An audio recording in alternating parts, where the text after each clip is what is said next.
Good morning, everybody. Road Warrior 627 here, and welcome to my last Thoroughbred racing preview of 2019. Have been very busy, so of course the only three racing videos I did before this were for the three Triple Crown races.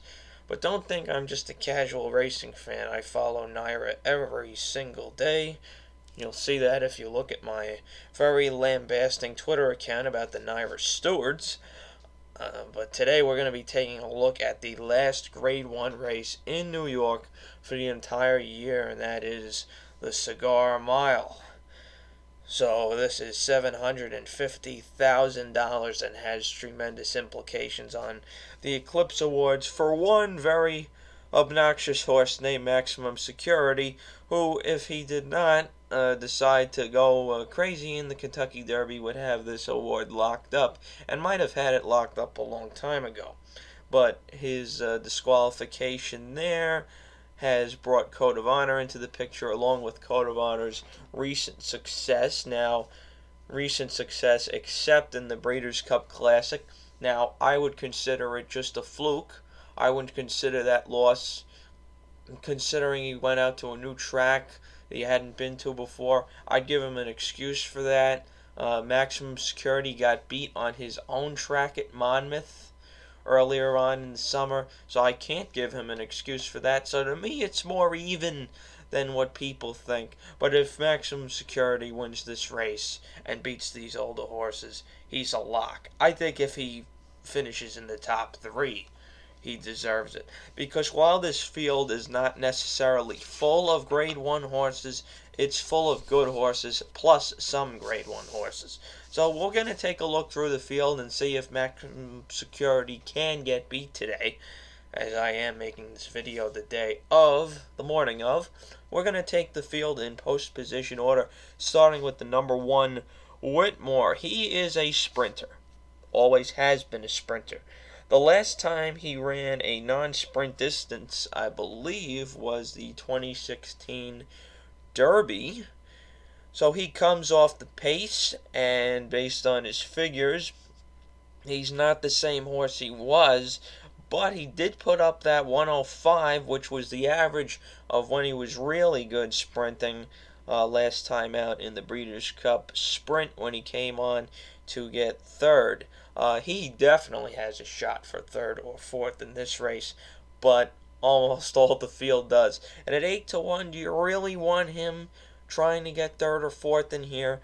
The pace is most likely going to be fast. I'll explain that in a minute. But he, along with a lot of other horses, has a shot to get third and fourth. Do I think he's a win candidate? I do not. Number 2 is Bal Harbor for Todd Pletcher. I think he's okay. He's been in the money his last, 6 starts, it looks like.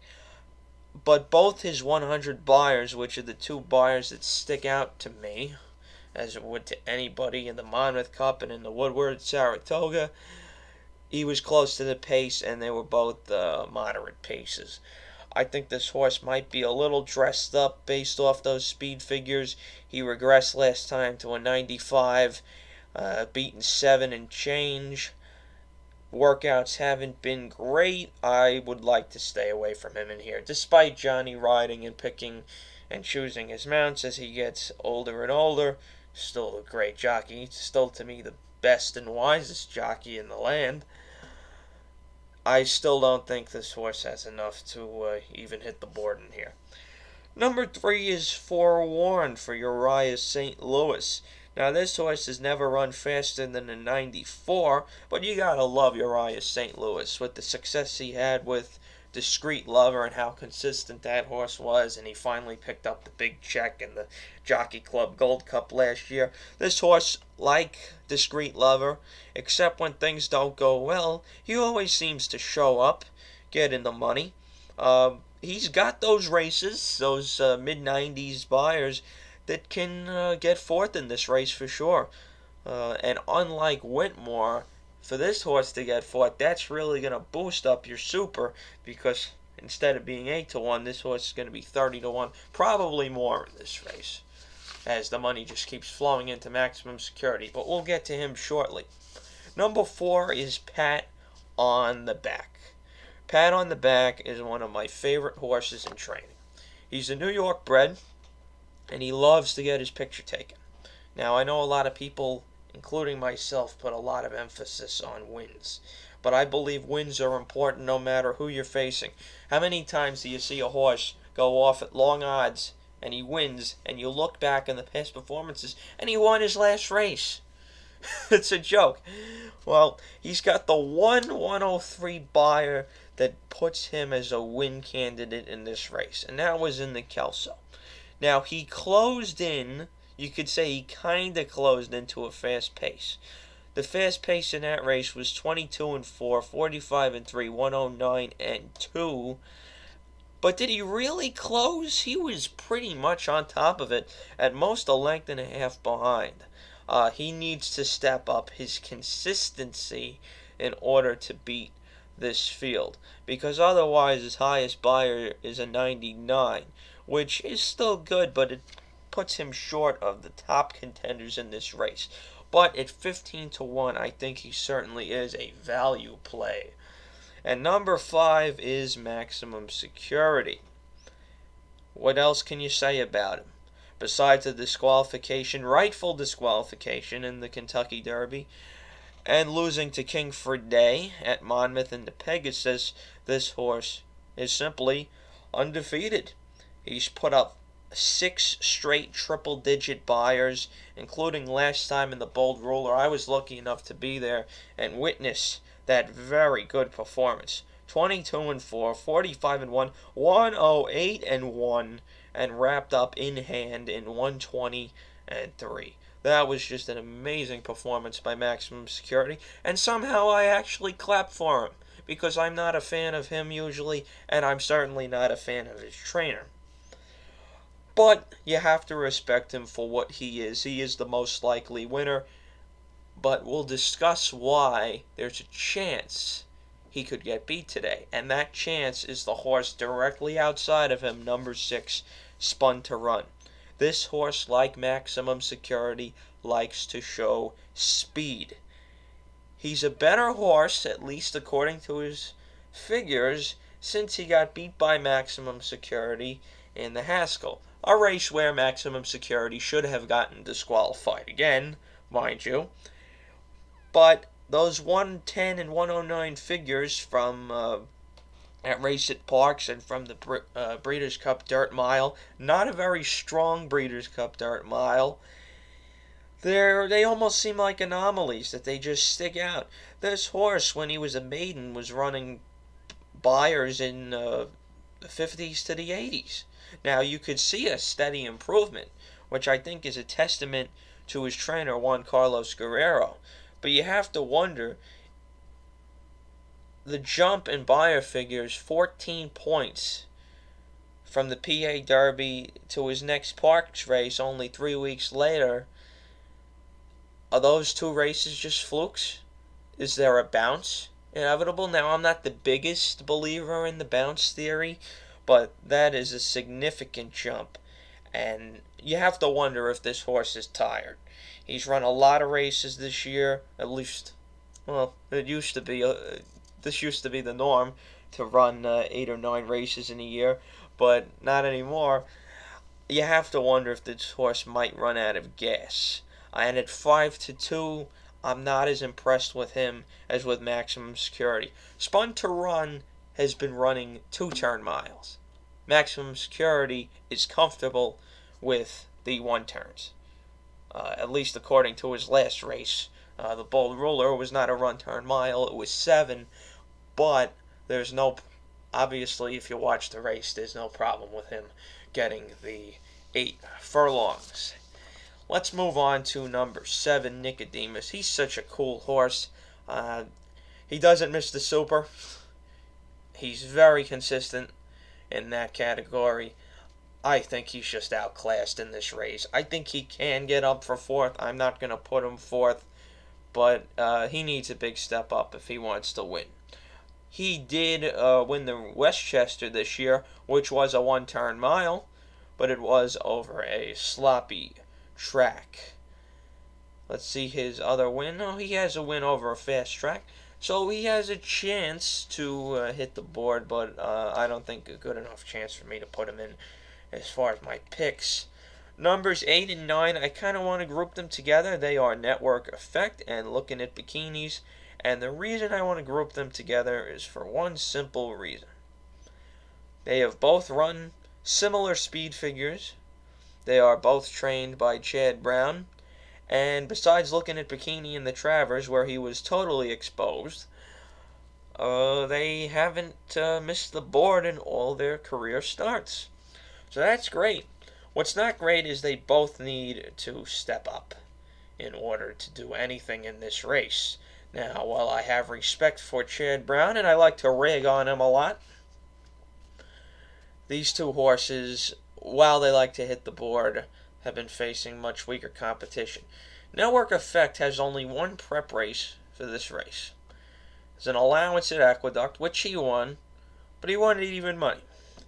Looking at Bikinis, also had an allowance race as a prep race for this race. Now, he got the better buyer. He got a 97 buyer speed figure, but he went off at 3 to 5. Do I want these horses that are coming off allowance races coming in here at 15 to 1? I personally do not. I saw Looking at Bikinis win on June 27th, my birthday, at Belmont, and he was very impressive.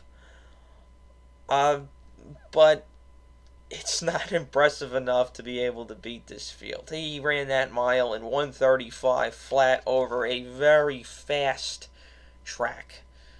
To put it in perspective, Pattern Recognition, who won this race last year, ran 1:34 and 4 over a much slower racetrack.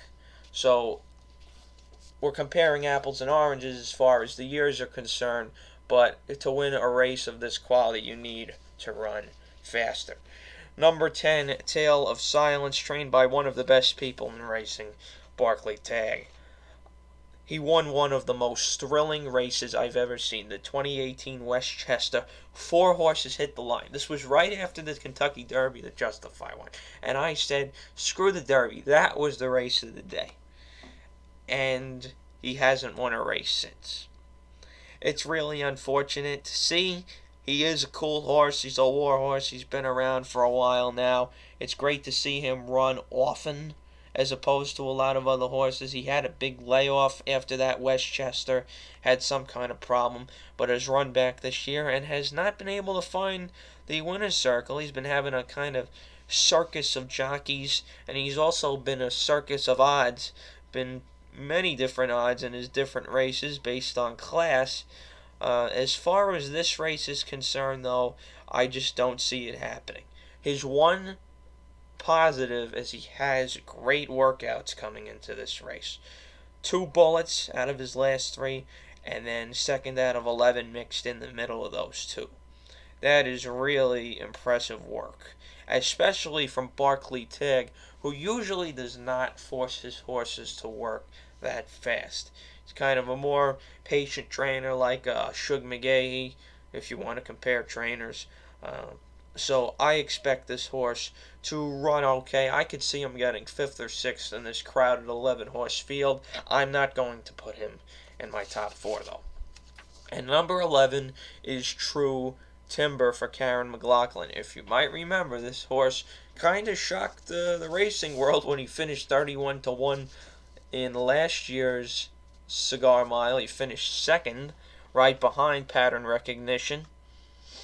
He ran a 1:04 in that race last year, but he still couldn't catch Pattern Recognition.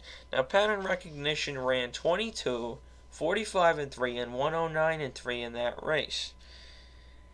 And this horse in general hasn't won since September 2018.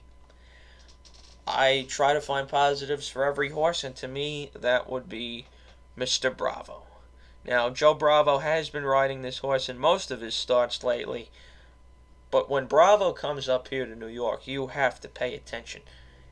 And he likes to win with prices. Often he'll get good mounts when he comes up to New York, but even better, sometimes you get those prices with him, and they are good. And he will largely get ignored. because I don't know why. He's won over 5,000 races, but it happens. They like to bet the Ortiz brothers. They like to bet Castellano. They like to bet Velasquez. When all the money's flowing in on those, a lot of times Joe Bravo's horses get mounted. I could definitely see this horse being better than the 15-1 morning line, especially because he hasn't done anything lately. Alright, so as far as my top picks are concerned, I am going with number 5. No, I'm not going with Maximum Security. I'm going with Pat on the Back. I sat next to Pat on the Back's owners during last year's Cigar Mile. I was there at Aqueduct, and I was sitting right next to them. We were talking about really random stuff. I think we were talking about how long George H.W. Bush lived until. I would love to see them win this race. It would be a great story. It's a nice big group of people. They were really cheering him on the whole time. And I heard those same people cheering when I was at Belmont on April 26th this year to win that opening day race. I forgot the name of it. The Affirmed Success in the slop. But besides me having kind of an attachment to this horse has, to me, the best value chance in the race. He's got that one big speed figure, and if he can run back to that, it puts him right there with Maximum Security and Spun To Run. Now, the reason I'm taking him is he likes to sit just off the pace. Now, I believe that this pace is going to be fast with Maximum Security and Spun To Run going out there with each other. Probably Maximum Security in front. Now, I do not expect a major meltdown. I think if the meltdown's going to come, it's going to be for 4th in this race.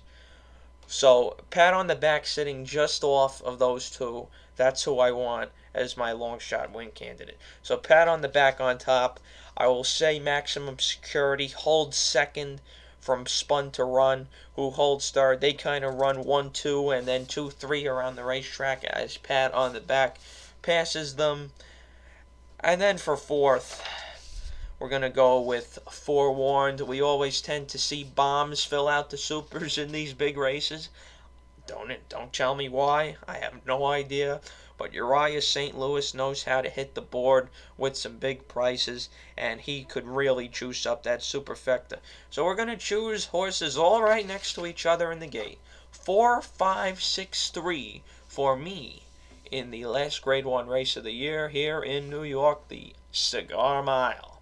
Hope you guys enjoy it. You could watch it on the Naira simulcast feed, or you could watch it on MSG Plus or Fox Sports 2 from 3 to 4:30. Approximate post time is 4... Where is post time? 4:16 Eastern Standard Time. Hope you guys enjoy the race, and remember, pay your bills first. And I'll see you next week for the GTA Online Casino Heist DLC.